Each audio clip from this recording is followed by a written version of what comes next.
Hello, boys and females. Today is finally a day that I can finally show off my gaming room, something I've been working on since about May of this year. And finally, in mid October, I was ready to finally show it off, but then I had things show up on my schedule, had to move some stuff around, but I'm finally showing it off. I'm very excited for it. Ever since I was a small little lad, probably 7, my grandparents got me a PS2. Gaming has been probably a little bit of an obsession. I spent quite a long time, many hours playing these video games. When I was small and had the PS2, I played games like Sonic Unleashed, Metal Gear, Kingdom Hearts, and then I got a PS3 where I started playing Call of Duty. I played Borderlands. I played so many games on the PS3. Skyrim. And then I got a PS4 where I continued those games until this very day, even on PC. And ever since then, I have been dreaming of a room like this. Now, back then when I was younger, all I had was a chair, a TV, my trusty video game console, and the controller. And it was honestly all things that a growing boy needed in life. Like, it didn't need much else. But then I moved to February 2021 when I made the switch originally to gaming on a PC. It required a bit more than just, a little dirt here and there to fully live out what I wanted. Even while in college, I got myself 2 monitors, a mouse and a keyboard. And that was all things that a college boy needed. But now that I work in IT full time, I needed a bit more space. I needed a bit more fancy herkadurks, a little bit more monitor-ish, a little bit fancier stuff. And especially since I'm still gaming, I really wanted some nice stuff. And after working really hard and realizing that in a couple months I'm actually going to be moving, I wanted to document this setup because it fully showed what someone who worked really hard, saved enough money, and spent correctly can show off. Because not everyone needs these fancy gaming rooms, and God forbid, I have seen some gaming rooms that are literally nightmares. We have soda cans piled so high and like trash everywhere, where it's like, how do you even game in that? I'm pretty sure I found the stripe between functional, presentable, and just for pure entertainment purposes. It has everything that I could ever need in life, and I don't see myself upgrading, especially in this house that I'm living in currently. And I'm pretty darn happy with how everything turned out. So, with that being said, boys and females, let's just jump right into the presentation. So when designing this room, keep in mind I'm a really big nerd and I like small things that are really geeky. And so I started with my door that leads into this room. I got this little like poster thing that I found on Amazon that I thought was kind of funny. And my girlfriend, ever since I got it, and really ever since I started decorating this room, she goes, Dakota, this is stuff that a middle school boy would have. Like, your room is basically what I imagine a 14-year-old boy's room be. And you know what? Maybe it is geeky, maybe it's stupid, but hey, she likes it, or I like it, and because I like it, she likes it. It works pretty well. It lets everyone know what they're walking into the second they see that sign, and they have a chance to go, oh, God forbid, get me out of this house. But once you enter the house, the first thing I want to show is literally right behind me on these planks. I got like these wooden planks I found at Hobby Lobby. Yes, they continue the geeky trend as everything else in this room does, but has a little charm. And then right next to them, I got some more gaming posters that I got from Amazon that I've hung up. Nothing really fancy, nothing direct about video games itself, except for like, the controller. But you know what? I'm pretty happy that I got them. They're silly, definitely silly, but they're fun. And then right under it, I actually got some photos that I got from Comic-Con that were already printed out. And I got them framed where I got to meet like Timothy Olmanson, who played Detective Laster from Psych, Tom Cavanaugh, who played the mini version of Harrison Wells, and I even got to meet Hayden Christensen, yes, Anakin Skywalker himself. Super sweet people. Obviously, they're celebrities, they're there, so they're gonna be nice. But I genuinely believe these guys are really nice. They were really nice to me. So, with that being said, now if we move over to the opposite end of the wall. We got this table that I originally was going to use for a TV and then do some co-op gaming. But now that it's not happening like that, I now used to make some space for the Legos that I have collected over the years and a lot of sentimental gifts. My Annie, my My girlfriend Annie, she crochets and has an amazing crocheting page on Facebook and Instagram. I'm gonna tag her in these because she made the alligator that she got me for my birthday when I was back in 2023, and this penguin that she got for a Christmas slash birthday gift, since my birthday and Christmas Day are very, very close together. So she got me this alligator, or she made me this alligator and this penguin. Super talented, very sweet of her to make. Love them both. And she also got me the Lego Harry Potter car that you'd see displayed next to it with all the other Legos. Now, I started building Legos back in 2022 when my friends Josh and Casey got me my first Lego Batman thing, and I just started buying Legos here and there. But I really kind of started becoming addicted, so hopefully I calm my addiction because Legos can be quite expensive, especially the ones I want to build. Other things in the gaming room, I have my mini fridge, which you can also kind of see in the camera. I'll show a photo of that. It's mostly just to host drinks and mostly just water because I go through a lot of water a day. And the freezer on top of it is for like small little freezer things that don't necessarily fit in my big fridge. But you know, it serves its purpose. It's a very old fridge, so eventually it's gonna be tossed out. But it for now, it does the job. Now, the other things I wanted to show off is my CompTIA A+ certification that I got back in October of 2023. So I got to get that at least renewed within the next 2 years because I don't want to have to retake that test again. And I also have my degrees from Central and Indiana for cybersecurity and Christian leadership. Originally, I was going to put them at my work, but I decided to have them here for now. Maybe that'll change. I don't know. So now let's dive into the heart of the room, the PC setup. And I'm proudly to announce and show off Bumblebee 2.0, my pride, my joy, thing that I can just hop on and I need a couple minutes to just chill out. Gives me that entertainment. Now, some context of why it's called Bumblebee 2.0, like what happened to the original Bumblebee.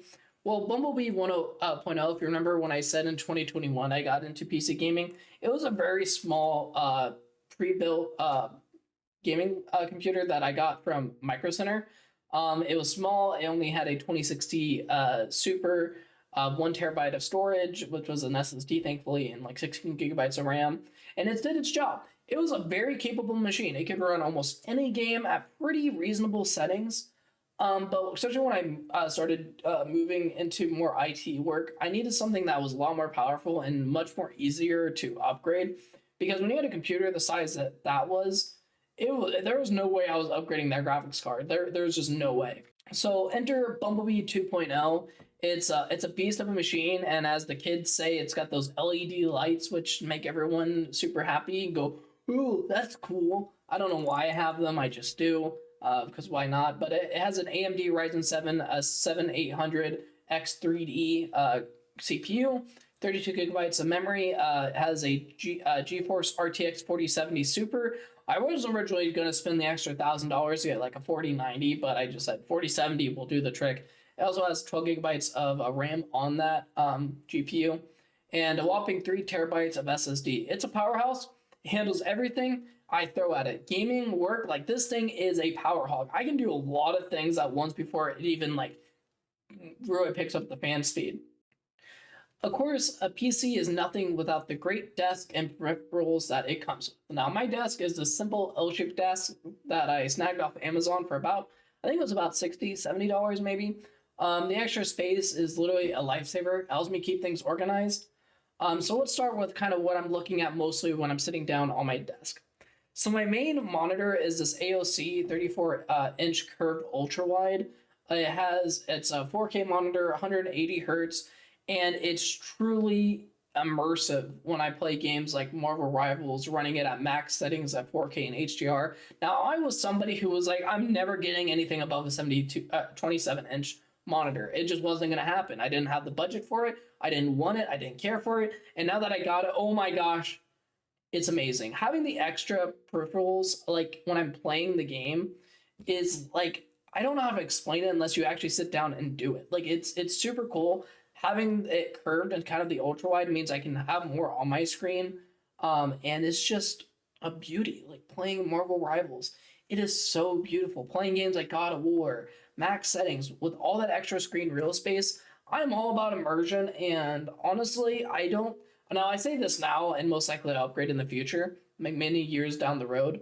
But I'm pretty stuck at this 34-inch monitor. I don't think I would need the 40 or whatever it is.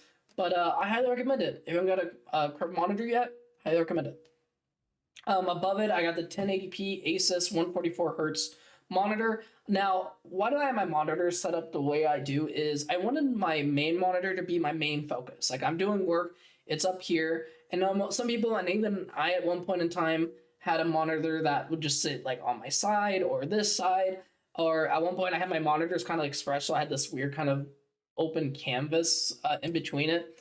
But the reason why I have a monitor above is mostly if I'm using my second monitor, I'm using it for simply like having my email up there or reading a quick like something on Reddit, or I'm watching a video. Literally, like that's what my second monitor is there for. It's just to have the extra space to bring up a second browser. It's very versatile. I can multitask very well. It's pretty great. Now, lastly, as this contraction of monitors, I have this vertical 2K 180 hertz monitor exclusively for communications app like Discord or Teams. When I'm talking to my friends on Discord, it's much easier to just have this vertical monitor. That way I can read messages that are very long and not have to worry about like really moving my eyes too much. And because we also do a lot of video calling, it's very easy to have everyone on a video call here and have two monitors that I can still use completely fine. Like I don't recommend everyone have their set up the way that I have it set up because it's very awkward sometimes, especially if you look behind it. But it does the job and it does exactly what I need to. I don't think I'll ever get a fourth monitor. I don't think I ever will rearrange my monitors too crazily, but it's what I have. It does the job. I love it. Now for the peripherals, I like to keep it fun and functional. So my keyboard is a 60% Razer model that I picked up on sale. I also have a bit of a keyboard collection. It's kind of my guilty pleasure. If I could show you off all my keyboards. Why I have the 60%, it's very much because I don't like having too much space on the keyboard. It lets me put more things on my desk. And do you really need that other like numpad, whatever it is? The 60% works great. I love it. It has the LED lights, as the kids say. What else am I gonna say? Get yourself a 60% keyboard. Now, my mouse was a gift from my friend Dylan. It's a Logitech mechanical mouse, and it's super comfortable to use. I never really done anything other than Razer when it came to mouses, but I find the Logitech very versatile, and it's really good. Now, for my audio, how I hear all my music and my game explosions and all that crazy stuff, I have a SteelSeries 3 wireless headphones that I'm pretty sure I've had since about 2021. I could be wrong. I couldn't have got it like in 2022 or 2023.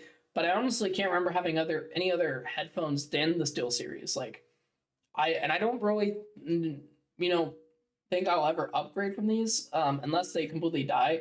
Now, growing up, I had a horrible track record with headphones. Like, I would go through one pair of headphones like in 30 months and have to get a new kind. It was pretty disgusting. But the SteelSeries 3 works very fine. Has great 3D audio. It's wireless, so I don't have to worry about having a wire connected to it. The charge is fast, and I'm never worried about it dying. Like this headphone stays alive for hours. And sometimes I have gaming sessions that have gone on to like 6 hours in one day. It works pretty darn well. And for my microphone, I use a Elgato Wave 3. It's a fantastic microphone that is perfect for gaming, doing some Teams calls. It has all these different filters I can put on it, like a noise suppression, noise gating. I can like elevate my EQ pitch, all this fancy stuff. I also got it on sale. If you see a pattern here, I like getting things on sale. I think the Elgato Wave 3 normally goes for like $100. I think I got it for $60. I've had it for quite over 2 years, I believe. So I like keeping things on sale, and I like trying to preserve stuff as much as possible. I'm not one to upgrade that much, simply because it's too expensive to upgrade like every year, next time the next big thing comes up. But I also have an Xbox 360 controller that I use, or an Xbox 360. I have an Xbox One S controller that I use for the occasional, sometimes when I'm playing God of War. It's not realistic to use a mouse and keyboard, despite the PC Master Race saying you gotta use a mouse and keyboard. Well, shut up. I like my Xbox One S controller. Best thing about PC gaming is I can do whatever the heck I want with it. On the other side of my desk, I got this lamp that works pretty well when I need to turn it on. It brightens up my desk. So if I'm building Legos, you can see a lot more what I'm doing. It also comes with a nifty little pen holder and an outlet for charging devices. I also got this other pen holder. It's one of my favorite kind of items because I can literally just put anything in it. My USBs, my scissors, anything. Just hold things pretty well.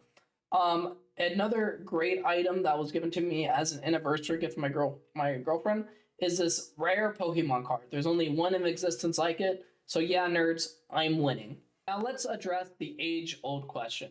Do you use Windows or Mac? A Lenovo? MacBook Air? Do you use an Android? Do you use an iPhone? Well, ladies and gentlemen, in case you haven't heard me shouting it from the rooftops like a modern day missionary, let me enlighten you. I use great old Arch Linux. Now, before you start questioning my gaming credentials and having a panic attack, let me assure you, yes, I can game just fine. Thanks to tools like Proton that have come such a long way, I have no trouble booting up Steam and just clicking Marvel Rivals and running the game at max settings. I can pull a smooth 70 frames per second, fully immerse myself in my ultra-wide setup, and the gap between Linux and Windows is actually becoming very, very thin to the point where it's almost easier to use Linux than it is Windows. And what I mean by that is while, yes, I'm using a compatibility layer to run all my games for the most part, because Linux is such less resource intensive, like when you use Windows, you're forced to use a lot of bloatware, software you don't want. It's exactly how Microsoft wants to present it to you. While using something like Arch Linux, I build my operating system to have exactly what I need on it and nothing more. When you have Arch Linux, you just start with a terminal. And from there, I built my operating system. I'm using KDE Plasma as my kind of my desktop environment.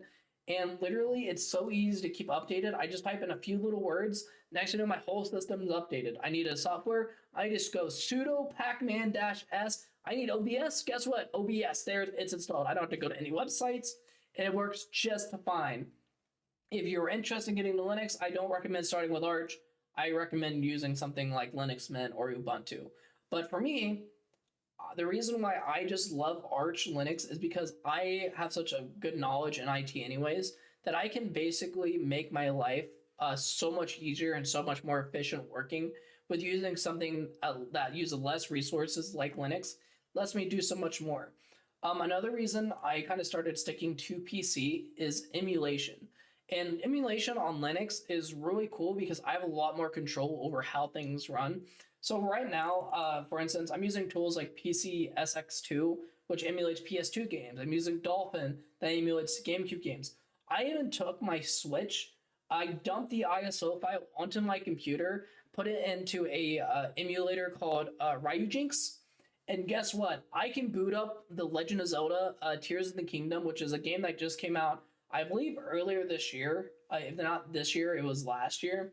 And I'm playing that game at 4K resolution and 60 frames per second, just the way God intended it. It is a beauty to play this game. Ultra, also on my ultra wide, keep in mind, emulation is a big reason why I just can't go back to consoles. It's just, I can do everything I need in more on my PC. It's my gaming solution, my work solution, my media solution. Like I can do anything I want on my computer, which is why I love having Linux. It's why I love PC gaming, and it's why I built my room the way it is. Now, don't get me wrong, Linux isn't perfect, which is why I dedicated 1 TB of my SSD to actually dual boot Windows. Yes, I know, I still have to use Windows, even though I just spent a couple minutes gloating about the glorious Arch Linux. But you know what? I can't have my cake and eat it too. Yes, I still have to use Windows for those rare moments I need it, but 99% of the time, I'm now just using Linux. So to wrap this video up, let me just say that no matter how you choose to game or however you want your room to look, the sky is literally the limit. It doesn't matter if you're using a console, you're using your phone, a PC, literally the sky is the limit when it comes to building your dream setup. My only piece of advice is don't go into debt building your setup. Yes, I know the monitor could look nice. I know you could have that slightly better computer. But truly, when you actually buy it, like with money that you have in your bank account, and while it sucks to see your bank account kind of go, it is truly worth it. that you have the ownership, that you built it with your own money. Don't go into debt. I see so many people get these gaming computers and these gaming monitors that they can't afford, so they just swipe the credit card. It's not worth it. Just stick to your budget and just make it your own. That's the best thing about it, is you can do whatever you want. You want a monitor here, a monitor over there, go for it. You can do anything. The other big advice that I want to give is learn how to do proper cable management. It's going to save you so much time, instead of just have cables like jumbled up, that if you actually take the time to pull them together and use like a Velcro strip, don't use anything else but like Velcro strips. It's super easy to take off. I'm going to show you behind my computer. It's nothing fancy, but all my cords for the most part are off the ground. They're not going to get in the way. It's very easy. So, like I said, keep it within your budget. And also, when it comes to cable management, use Velcro strips and just learn it. It's going to be a lot better. But with that being said, ladies and gentlemen, I hope you enjoyed this tour. I hope you enjoyed my gaming room setup. And if you did, don't forget to like, comment, and subscribe. Let me know what ideas you got from mine. If you want to show off yours, link me to a video of yours. I'd love to see it. But until then, see you next time.